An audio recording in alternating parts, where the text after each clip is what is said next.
प्रकाशिक यंत्र, सूक्ष्मदर्शी एवं दूरदर्शी। सूक्ष्मदर्शी, माइक्रोस्कोप। सूक्ष्मदर्शी एक ऐसा प्रकाशिक यंत्र है जिसकी सहायता से सूक्ष्म वस्तुएं देखी जा सकती हैं। सूक्ष्मदर्शी दो प्रकार के होते हैं, सरल सूक्ष्मदर्शी सिंपल माइक्रोस्कोप और संयुक्त सूक्ष्मदर्शी कंपाउंड माइक्रोस्कोप। सरल सूक्ष्मदर्शी सिंपल माइक्रोस्कोप। सरल सूक्ष्मदर्शी कम फोकस दूरी का एक उत्तल लेंस होता है। लेंस के प्रकाश केंद्र तथा फोकस बिंदु के बीच एक सूक्ष्म वस्तु ए बी चित्र के अनुसार ए बी के अनुसार रखी गई है।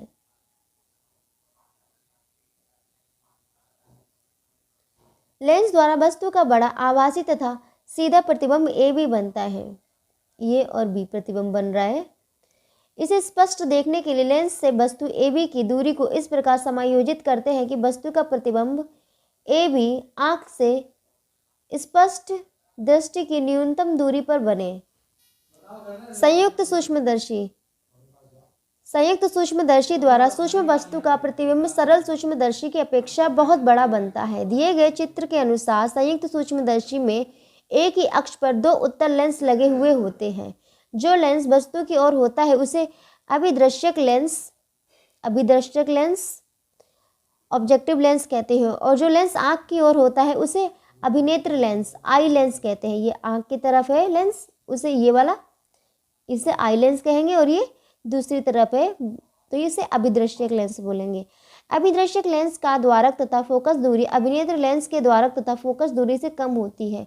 दोनों ही लेंस धातु की एक नली में लगे होते हैं। अभिनेत्र लेंस को एक पेंच के द्वारा नली के अंदर आगे पीछे खिसकाया जा सकता है ताकि अभिदृश्यक लेंस और अभिनेत्र लेंस के बीच की दूरी में परिवर्तन किया जा सके।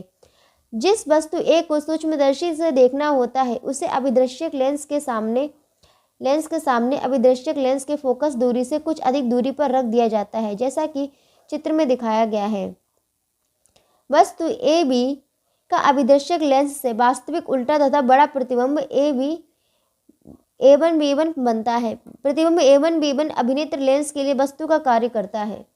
अभिनेत्र लेंस का समायोजन इस प्रकार करते हैं कि प्रतिबिंब A1 B1 अभिदृश्यक लेंस से इसकी फोकस दूरी से थोड़ी कम दूरी पर रहे। अभिदृश्यक लेंस से A1 B1 का प्रतिबिंब A2 B2 बनता है जो बहुत बड़ा आभासी तथा सीधा है। इस प्रकार सूक्ष्मदर्शी से वस्तु AB का बहुत बड़ा तथा उल्टा प्रतिबिंब A2 B2 प्राप्त होता है। प्रतिबिंब A2 B2 को स्पष्ट दृष्टि से न्यूनतम दूरी पर प्राप्त करने के लिए पेंच द्वारा अभिनेत्र लेंस को नली में आगे पीछे खिसका कर समायोजित किया जाता है।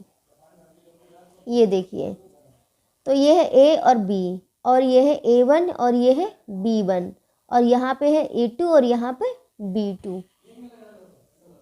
खगोलीय दूरदर्शी, इसको कहते हैं एस्ट्रोनॉमिकल टेलीस्कोप। इसमें दो उत्तल लेंस होते हैं। ये लेंस एक खोखली बेलनाकार नली के दोनों सिरों पर स्थित होते हैं। लेंसों के बीच की दूरी को आवश्यकता अनुसार घटाया बढ़ाया जा सकता है। वस्तु की ओर वाला लेंस अभिदृश्यक कहलाता है और यह बड़े द्वारक का होता है तथा नेत्र की ओर वाला लेंस नेत्रिका कहलाता है। दूरदर्शी से दूर की वस्तु का स्पष्ट एवं बड़ा प्रतिबिंब देखा जा सकता है। दूर स्थित वस्तु ए बी का अभिदृश्यक द्वारा प्रतिबिंब A1 B1 नेत्रिका के फोकस FE के अंदर बनता है। नेत्रिका द्वारा A1 B1 का आभासी प्रतिबिंब A2 B2 बनता है। मानव नेत्र ह्यूमन आई। नेत्र मानव शरीर का एक महत्वपूर्ण अंग है। इसके द्वारा हम पास एवं दूर की वस्तुओं को देखते हैं। मानव नेत्र गोलाकार होता है जिसके सामने का भाग कुछ उभरा हुआ होता है जिसे कॉर्निया कहते हैं। कॉर्निया के पीछे एक अपारदर्शी पर्दा होता है जिसे आइरिस कहते हैं। आइरिस के मध्य में एक लघु निकास छिद्र होता है जिसे पुतली कहते हैं। पेशियों की सहायता से इसका आकार स्वतः ही अधिक प्रकाश में छोटा तथा अंधेरे में बड़ा हो जाता है। इसके ठीक पीछे उत्तल लेंस की आकृति की एक संरचना होती है जिसे नेत्र लेंस कहते हैं। मानव नेत्र में सबसे अंदर एक पारदर्शी झिल्ली होती है जिसे रेटिना कहते हैं। रेटिना के लगभग बीच में एक स्थान होता है जिसे पीत बिंदु कहते हैं। पीत बिंदु पर बना प्रतिबिंब स्पष्ट दिखाई देता है। किसी वस्तु से चलने वाली प्रकाश किरणें कॉर्निया से गुजरने के बाद नेत्र लेंस पर आपतित होती हैं। इसके अपवर्तित होकर रेटिना पर वस्तु का उल्टा एवं वास्तविक प्रतिबिंब बनता है। स्वस्थ आंख से किसी वस्तु को स्पष्ट देखने के लिए न्यूनतम दूरी 25 सेंटीमीटर होती है। दृष्टि दोष, डिफेक्ट्स ऑफ विजन। जब मानव नेत्र के सामने स्पष्ट दृष्टि की न्यूनतम दूरी 25 सेंटीमीटर पर रखी वस्तु साफ साफ दिखाई नहीं देती तो इसे दृष्टि दोष कहते हैं। यह दो प्रकार का होता है, निकट दृष्टि दोष शॉर्ट साइटेडनेस। कुछ व्यक्तियों के नेत्र लेंस बहुत अधिक वक्र हो जाने के कारण लेंस की फोकस दूरी कम हो जाती है। ऐसी दशा में दूर स्थित वस्तु का प्रतिबिंब रेटिना पर ना बनकर उसके पहले ही बन जाता है। फलस्वरूप दूर स्थित वस्तु साफ दिखाई नहीं देती। इस प्रकार के दृष्टि दोष को निकट दृष्टि दोष कहते हैं। निकट दृष्टि दोष को दूर करने के लिए चश्मे में उचित फोकस दूरी का अवतल लेंस प्रयोग किया जाता है। यह लेंस प्रकाश किरणों को अपसारित करके प्रतिबिंब को रेटिना पर बनाता है, जिसके निकट दृष्टि दोष दूर हो जाता है। दूर दृष्टि दोष लॉन्ग साइटेडनेस। कुछ व्यक्तियों के नेत्रों की वक्रता कम हो जाने के कारण फोकस दूरी बढ़ जाती है, जिससे नेत्र के निकट स्थित वस्तुओं के प्रतिबिंब रेटिना पर ना बनकर उसके पीछे बनते हैं। फलस्वरूप निकट रखी हुई वस्तुएं स्पष्ट नहीं दिखाई देती। इस प्रकार के दृष्टि दोष को दूर दृष्टि दोष कहते हैं। दूर दृष्टि दोष को दूर करने के लिए उचित फोकस दूरी का उत्तल लेंस चश्मे में लगाते हैं। उत्तल लेंस द्वारा चित्रानुसार वस्तु से चलने वाली प्रकाश किरणें रेटिना पर केंद्रित हो जाती है, जिससे निकट की वस्तुएं दिखाई देने लगती हैं। Photographic camera.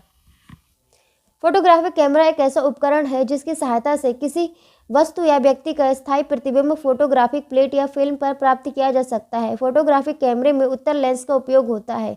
आजकल नई तकनीक द्वारा विकसित डिजिटल कैमरे में फोटोग्राफिक फिल्म के स्थान पर इलेक्ट्रॉनिक तकनीक उपयोग में लाई जाती है। और यह कैमरा फोटोग्राफिक कैमरा मानव नेत्र तथा कैमरे से तुलना। मानव नेत्र और कैमरा। मानव नेत्र में वस्तुओं को देखने के लिए एक क्रिस्टलाइन उत्तल लेंस होता है। कैमरे में भी वस्तुओं का चित्र खींचने के लिए एक उत्तल लेंस लगा होता है। मानव नेत्र में प्रकाश पुतलियों प्यूपिल से होकर प्रवेश करता है। कैमरे में स्वचालित से होकर प्रवेश करता है प्रकाश। आवश्यकता अनुसार प्रकाश नेत्र में भेजने के लिए आइरिस की सहायता से पुतलियों को फैलाया या सिकोड़ा जा सकता है। डायफ्राम में बने छिद्र के द्वारों को आवश्यकता अनुसार छोटा या बड़ा किया जा सकता है। नेत्र लेंस द्वारा किसी वस्तु का उल्टा तथा वास्तविक प्रतिबिंब रेटिना पर प्राप्त होता है। कैमरे में लगे उत्तल लेंस द्वारा किसी वस्तु का वास्तविक तथा उल्टा प्रतिबिंब फोटोग्राफिक फिल्म पर प्राप्त किया जाता है। रेटिना पर बना प्रतिबिंब दृक तंत्रिकाओं ऑप्टिक नर्व्स द्वारा मस्तिष्क में भेजा जाता है, जिसे संसाधित करके मस्तिष्क सीधा कर लेता है। फोटोग्राफिक फिल्म पर प्राप्त उल्टे चित्र को फोटोग्राफिक कागज के सुग्राही तल पर रखकर सीधा कर लिया जाता है।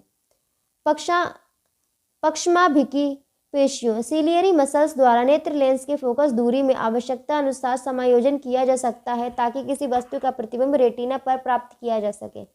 फोटोग्राफिक फिल्म पर किसी वस्तु का स्पष्ट चित्र प्राप्त करने के लिए कैमरे के धारक में लगे पेच द्वारा लेंस तथा फोटोग्राफिक फिल्म के बीच की दूरी को आवश्यकता अनुसार समायोजित किया जाता है।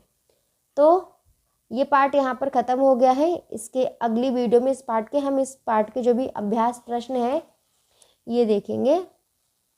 बाकी हमने क्या सीखा ये आप फिर से रिवीजन करना चाहे तो देख लीजिए। प्रकाश की किरण जब एक समांगी पारदर्शी माध्यम से दूसरे समांगी पारदर्शी माध्यम में तिरछा प्रवेश करती है तो वह दोनों माध्यमों को अलग करने वाले पृष्ठ पर मुड़ जाती है। इस घटना को प्रकाश का अपवर्तन कहते हैं। अपवर्तन के नियम हमने पढ़े और प्रिज्म से गुजरने के पश्चात श्वेत प्रकाश का अपने अवयवी रंगों में विभक्त होना प्रकाश का विक्षेपण कहलाता है। यदि लेंस पर आपतित तथा उसके संगत निर्गत किरण परस्पर समानांतर हो तो अपवर्तित किरण लेंस के मुख्य अक्ष को जिस बिंदु पर काटती है उसे लेंस का प्रकाशिक केंद्र कहते हैं। आंखों का दृष्टि दोष जो कि हमने अभी पढ़ा, पास वाला और दूर वाला, निकट दृष्टि दोष और दूर दृष्टि दोष।